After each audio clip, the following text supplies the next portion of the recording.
Hey guys, this is the day 5 of class 10th physics series in the textbook board syllabus. So firstly, welcome back to my channel. If you are new in my video, then please subscribe my channel. And this is the day 5 of class 10th physics series. So in this video, we will discuss about characteristics of wave. तो characteristics of wave क्या होती क्या? हमने दो characteristics पिछली video में पढ़ ली थी, लेकिन जो 3 बची हैं उसको हम आज डिस्कस करेंगे इस वीडियो में. So without any delay let's get started. तो गाइस, जो तीसरी वाली है वो है वेवलेंथ. मैंने इसका जिक्र शायद पिछली वीडियोस में भी किया है कि वेवलेंथ होती क्या है. ठीक है, तो वेवलेंथ वेव की पार्ट होते हैं, यानी टाइप्स वेव की ट्रांसवर्स एंड लॉन्गिट्यूडिनल, उनमें अलग अलग होती है. जैसे कि जो ट्रांसवर्स वेव है उनमें ट्रफ और क्रेस्ट होते हैं, और लॉन्गिट्यूडिनल वेव में शॉर्ट फॉर्म लिखते हैं, उसमें कंप्रेशन और रेरफेक्शन होते हैं.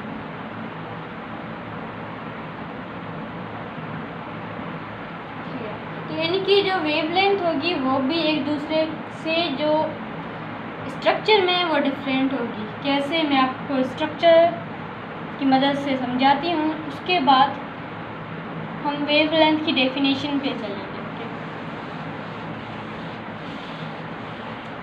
तो गाइस, जो ट्रांसवर्स वेव होती हैं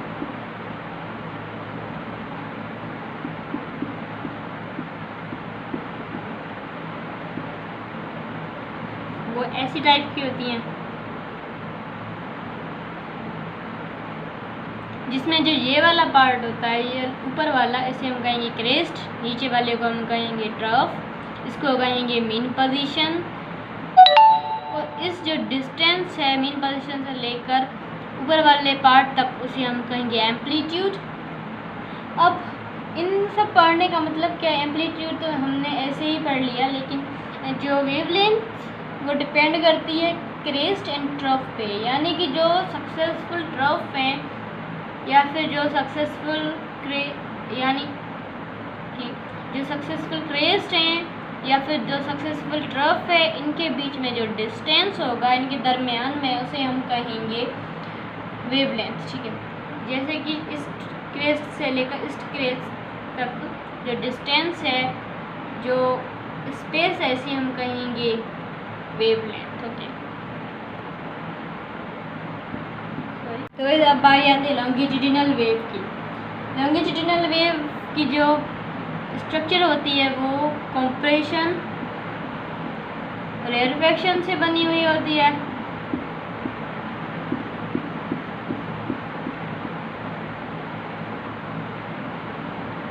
अब इनमें जो दो सक्सेसफुल कंप्रेशन के दरमियान में या फिर दो सक्सेसफुल रेरफेक्शन के दरमियान में जो डिस्टेंस है उसे हम कहेंगे वेवलेंथ. जैसे कि इस कंप्रेशन से लेकर इस कंप्रेशन तक जो डिस्टेंस होगा उसे हम कहेंगे वेवलेंथ, और इस ट्रफ से लेकर इस ट्रफ तक जो डिस्टेंस होगा उसे हम कहेंगे वेवलेंथ. अब डेफिनेशन पे चलते हैं. इसकी डेफिनेशन भी मैंने आपको समझाई कि जो लॉन्गिट्यूडिनल वेव, उसमें कंप्रेशन और रेरफेक्शन के दरमियान में, यानी कि दो सक्सेसफुल, दो कंसेक्यूटिव कंप्रेशन के बीच में या फिर दो कंसेक्यूटिव यानी दो सक्सेसफुल रेरफेक्शन के बीच में जो डिस्टेंस होगा उसे हम कहेंगे वेवलेंथ. और ट्रांसवर्स वेव में जो क्रेस्ट और ट्रफ के बीच में जो डिस्टेंस होगा, यानी कि जो क्रेस्ट हैं, दो क्रेस्ट, उनके बीच में डिस्टेंस, या फिर दो ट्रफ, उनके बीच में डिस्टेंस को हम कहेंगे वेवलेंथ. इसकी सिंबल ये है, ये ग्रीक लैंग्वेज से निकला हुआ है ये, और इसको हम पढ़ेंगे लम्दा. लम्दा, इसे बहुत से लोग लैम्डा पढ़ते हैं, लेकिन इसकी प्रोनाउंसिएशन लैम्डा नहीं है, लम्दा, लिम्दा है. ठीक है. वेव स्पीड, वेव स्पीड हम किसको कहेंगे? वेव स्पीड यानी वेव वेलोसिटी. ओके, तो इस टर्म का मतलब क्या है? तो इस टर्म का मतलब है कि वेव कितने टाइम में कितना डिस्टेंस कवर करती है, ठीक है। मिसाल के तौर पे ये एक वेव है जो डिस्टेंस का मतलब क्या है इसमें, ठीक है, मैं आपको डायग्रामेटिकली समझाती हूँ। वेव स्पीड का मतलब है कि एक वेव कितने टाइम में कितनी जो लेंथ है वो कवर करती है, इसको हम कहेंगे वेव स्पीड, ठीक है। देन उसके बाद हम इसकी डेफिनेशन पे चलते हैं। उसके बाद जो बुकिश जो इसकी डेफिनेशन है वो लिखी हुई है कि it's defined as the distance travelled by a given point on the wave such as a crest in a given interval of time. So ये इसकी डेफिनेशन थी और इसका जो यूनिट है वो है मीटर पर सेकेंड। ओके, देन जो फिफ्थ वन है उस पर चलते हैं। सो गाइस, देन उसके बाद है फिफ्थ वन जो कि है वेव फ्रंट। तो इस टर्म का मतलब क्या है? इस टर्म का मतलब है कि वेव का वो इमेजिनरी पैटर्न जो वेव की ऑल पॉइंट्स यानी जो सब पार्ट हैं उसके उनको ज्वाइन करे, ठीक है। तो ये बेसिकली रिपल टैंक में ही में दिखाया जाता है। रिपल टैंक में जो नीचे वाला जो उस पर जो नीचे वाला शीट होता है, ठीक है, उस पर पैटर्न बन जाते हैं। जिस भी किस्म की वेव होगी उसका पैटर्न बन जाएगा, उसको हम कहेंगे वेव फ्रंट। जैसे कि ये वाला है, ठीक है। देन ये ऑल पॉइंट्स को डिफाइन करता है कि वेव की जो पैटर्न है यानी वेव का जो स्ट्रक्चर है वो कौन सा है, ठीक है। तो इसको हम कहेंगे वेव फ्रंट। देन हम चलते हैं प्रॉपर्टीज़ ऑफ वेव पे। तो गाइस, देन उसके बाद जो हमारा टॉपिक है वो है properties of wave. Okay, then properties का मतलब क्या है? प्रॉपर्टीज़ का मतलब है कि वेव की कौन सी कैरेक्टरिस्टिक, इसको हम कैरेक्टरिस्टिक भी कह सकते हैं। मिसाल के तौर पे अगर वेव उस डायरेक्शन में जा रही है यानी इस डायरेक्शन जा रही है तो इसकी एंगल कौन सी होगी, ये किस स्पीड से जा रही होगी, इसकी ये रिफ्लेक्ट करेगी वगैरह वगैरह। ओके, देन इसकी जो फर्स्ट कैरेक्टरिस्टिक है वो है, देन गाइस उसके बाद जो फर्स्ट कैरेक्टरिस्टिक है यानी प्रॉपर्टी है उसको हम कहेंगे रिफ्लेक्शन। इसकी जो बुकिश डेफिनेशन है उसमें बताया गया है कि बाउंसिंग बैक ऑफ वेव यानी वेव किसी बैरियर से टकराकर जो रिफ्लेक्ट करे वापस आए तो उसको हम कहेंगे रिफ्लेक्शन। मिसाल के तौर पे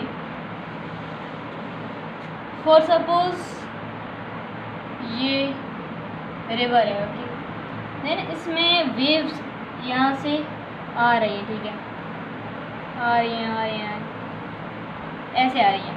यहाँ पे कोई बैरियर रखा हुआ है यानी कोई पत्थर वगैरह है, सिंपली हम इसको कह सकते हैं। तो अब ये क्या करेगी, यहाँ से 90 की एंगल लेकर यहाँ से रिफ्लेक्ट हो जाएगी यानी बाउंस बैक करेगी, आगे नहीं जाएगी, बाउंस कर जाएगी। ओके, इसको हम कहेंगे रिफ्लेक्शन। अब जो रिफ्लेक्शन होता है उसमें पहले तो 90 की एंगल बनेगी, उसमें पहले 90 की एंगल बनेगी। ओके, उसके बाद जो सोर्स होगा यानी जो वेव को प्रोड्यूस करने वाला जो ज़रिया होगा यानी सोर्स होगा वो सेम होगा, यानी जो वेव जो बाउंस करेगी वो इस बैरियर की वजह से नहीं करेगी, हाँ करेगी लेकिन इसके से टकरा कर, ये इस वेव की प्रोड्यूस करने में इसका कोई भी हाथ नहीं। ओके, वेव आ रही है वो सेम ही वेव है लेकिन वो बैरियर से टकराकर यानी किसी पत्थर से टकराकर नीचे आ गई है। ओके, देन इसके बाद हम चलते हैं रिफ्रैक्शन पे। रिफ्रैक्शन की डेफिनेशन है कि जब कोई भी वेव डीप मीडियम से जाकर शैलो मीडियम में जाती है यानी फॉर सपोज ये है deep water, okay, deep water deep medium कह सकते हैं। फॉर सपोज हम सॉलिड ले लें, उससे हम वेव को गुजरवा रहे हैं shallow medium towards shallow medium, okay.